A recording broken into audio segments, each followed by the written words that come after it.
So we're seeing great changes in the measurements that we've done, brain scans, HRV measurements, epigenetic changes, immune regulation, telomere lengths. We're seeing great changes in the biology of people's brains and bodies. And the evidence shows us that it's actually possible to do it. And at the same time, we're seeing a lot of great testimony, people telling their stories of healing from leukemia or stage 4 cancer, tumors disappearing, or Parkinson's disease going into remission. We're seeing the evidence in testimony. And I think evidence is the loudest voice right now. When you start seeing this kind of global chaos that's going on, chaos to me is unpredictable order. There's a novelty in chaos because the newness of information that's being created takes us out of the familiar and out of the known. And that's a good sign because the side effect of that is the current systems begin to break down. And so, yes, there is this kind of disorderliness that's taking place globally, whether it's the environment, whether it's politics, whether it's economics, whether it's religion, education, journalism, the medical model. It's all kind of coming apart. And there has to be something new that has to replace it. So as certain things begin to break down, we have to make a choice to how to create order out of that disorder. And we can't respond to those conditions with anger. We can't respond to those conditions with hatred or fear, because that's the very consciousness that's driving it in the first place. So we're seeing this kind of extreme reality where there's a polarization between both worlds. And I think it's healthy. And so the optimism that I have is that if you teach people then how to be able to become more self-dependent and teach them that they have the resources to heal their body or to create opportunities in their lives, they can begin to take the energy of that disorderliness, and by creating more coherence and brain coherence and heart coherence in the midst of when everything else is collapsing, I think then you'll begin to see changes that people will begin to execute and create something greater. So I'm hopeful that everything that we're doing, in the world is giving people the tools. It's giving them tools to begin to apply to their lives. So the only way that change is going to take place is if you see the evidence of the collapse right in front of you. I think the challenge is that people have to wake up. And the question is, how uncomfortable do you have to become before you make up your mind to change something? And I'm not just talking about individuals. I'm talking about the living organism of the species of human beings. And so with information comes knowledge. And when you learn new information, you become aware of what you were unaware of. And awareness is consciousness, and consciousness is commingled with a change in energy.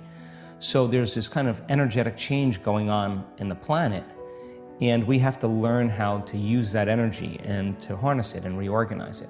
In fact, I believe that that energy is endorsing who you're being.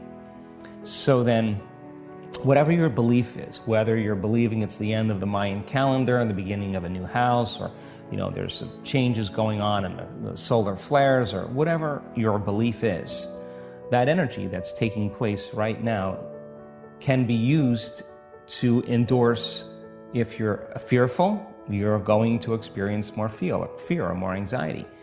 If you're using that energy and learning how to create order out of it, it's going to endorse some greater outcome for you, whether it's health or wealth or whatever you're after in your life. So the polarity or the extremity that's being created, I think, is necessary for something greater to happen.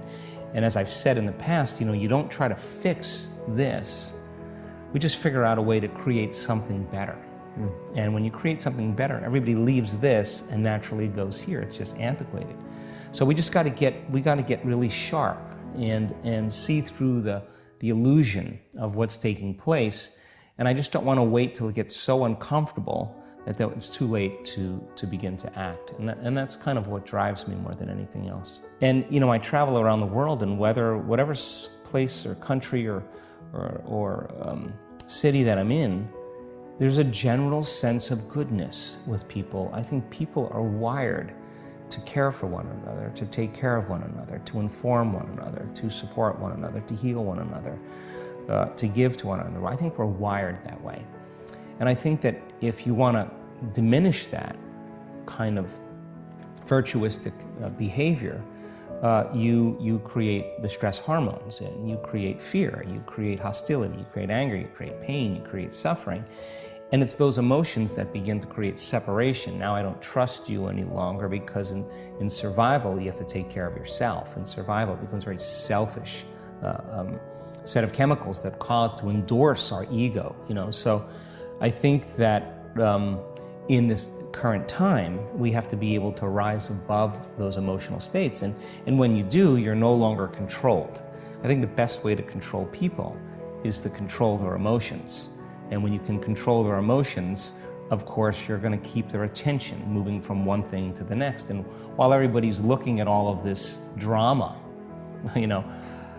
something else is going on over here. And I'm more interested in looking at that. And so I don't really look at journalism the same way. I don't look at the media the same way, because I don't necessarily believe that I'm getting the whole story. So people are angry about that. And I think the anger is good when it's seen as an energy of disturbance, but that should motivate us to act or to do something about it. And it's that whole analogy of the frog in the boiling water. You just get desensitized, you get more desensitized, you get more desensitized, and at what point do you start burning? At what point do you start realizing it's getting a little too hot?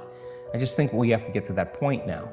So by creating something for people to utilize, that you're not relying on so many things outside of you to bring you joy, or this kind of subconscious program of being a victim. You say, Brian, why are you so upset today? Well, I'm upset because of this person or this thing. What that really means is that some person or some condition in your environment is controlling the way you're feeling and the way you're thinking. Well, if something is outside of you is controlling the way you feel and the way you think, you're a victim to your environment. And so then there is this dramatic polarity that goes on. When things are going well, you're happy. When things aren't going well, you're sad. But when you learn how to self-regulate and create more coherence in your brain and heart, and that's what our message is, then you're no longer dependent on your outer world controlling your mood. In fact, you begin to realize how you think and feel begins to produce effects in your outer life. Now you start believing more you're the creator of your life and less of the victim of your life. Now that isn't something that you take one bite of and swallow and it's all over. It's a process of repatterning. It's a process of rewiring. It's a process of reconditioning. It's a process of self-reflection and awareness and changing those beliefs. So when you begin to realize then, well, I can't respond to the same conditions in my life with the same emotions and the same thoughts, because if I believe that the way I feel and the way I think creates reality, if I'm reacting to the same thoughts and feelings equal to the conditions in my life in the same way, then I keep reaffirming the same life. So then a person has to retreat from their life, retreat from their environment, disconnect from their outer world, and begin to lay down patterns neurologically in their brain, so that their brain is no longer a record of the past. They're priming their brain and beginning to lay down the circuitry for them to think in different ways, to begin to close their eyes and rehearse who they're going to be in that day. And the act of mentally rehearsing begins to install the neurological hardware in their brain. So their brain looks like the experience is already happening or has already happened.